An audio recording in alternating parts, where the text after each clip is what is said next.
les voy a comentar brevemente un trabajo el cual publicamos recientemente en la revista internacional Field Crop Research, el cual se titula Estatus nitrogenado de la planta y su efecto sobre la eficiencia de fijación de grano en maíces tempranos y tardíos. El objetivo del estudio fue evaluar el impacto de la disponibilidad de nitrógeno sobre la fijación de granos en espigas primarias y secundarias, sobre la expresión del mecanismo de prolificidad, es decir, el carácter que determina más de una espiga por planta, y su efecto también sobre la eficiencia de fijación de granos en el cultivo. En cuanto a la parte experimental, se trabajó a escala de planta individual, donde se marcaron plantas durante 2 años consecutivos en fechas de siembra tempranas y tardías. Esas plantas se midieron durante todo el ciclo de cultivo y se determinaron variables morfométricas como diámetro de tallo, altura de planta, estatus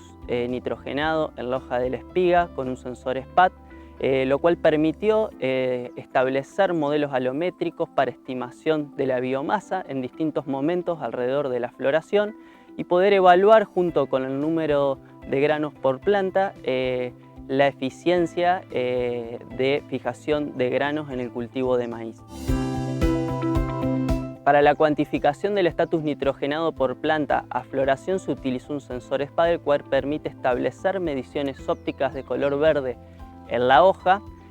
a través de un método no destructivo, barato y de fácil medición para cuantificar el impacto de la disponibilidad de nitrógeno sobre la fijación de granos en la planta de maíz. Este estudio surge a partir de ciertas contradicciones encontradas en la bibliografía en cuanto al efecto de la disponibilidad nitrogenada sobre la fijación del número de granos por planta en el cultivo de maíz. Hasta el momento se conocía que la disponibilidad de nitrógeno opera de manera indirecta sobre el número de granos por planta a través de su efecto en la tasa de crecimiento por planta alrededor de floración. Sin embargo, otros estudios reportaban también que existe variabilidad genotípica en la determinación del número de granos por planta y el efecto directo sobre el número de granos por planta independientemente de los cambios en el crecimiento durante el periodo crítico del cultivo. Bueno, uno de los hallazgos relevantes del estudio realizado fue que nos permitió establecer umbrales de estatus nitrogenado medidos con SPAT en floración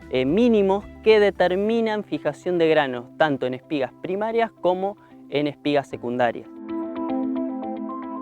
Otro de los resultados obtenidos en el estudio está relacionado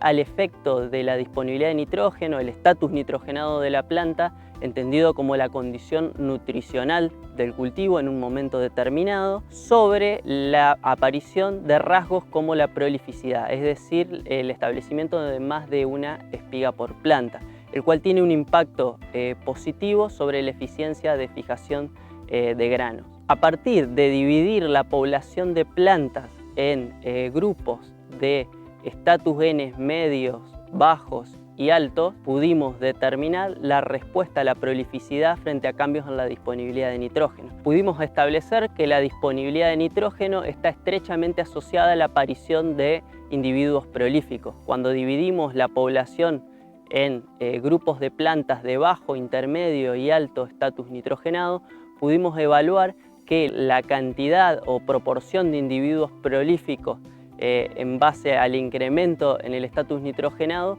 fue mayor en fechas de siembra temprana que en fechas de siembra tardía. Finalmente, estos resultados contribuyen a explicar los mecanismos ecofisiológicos que determinan el número de grano por planta en el cultivo de maíz y por otra parte también permiten entender parte de la variabilidad que se observa en los modelos de respuesta a la fertilización nitrogenada tanto en maíces de fecha de siembra tardía como en maíces de fecha de siembra temprana.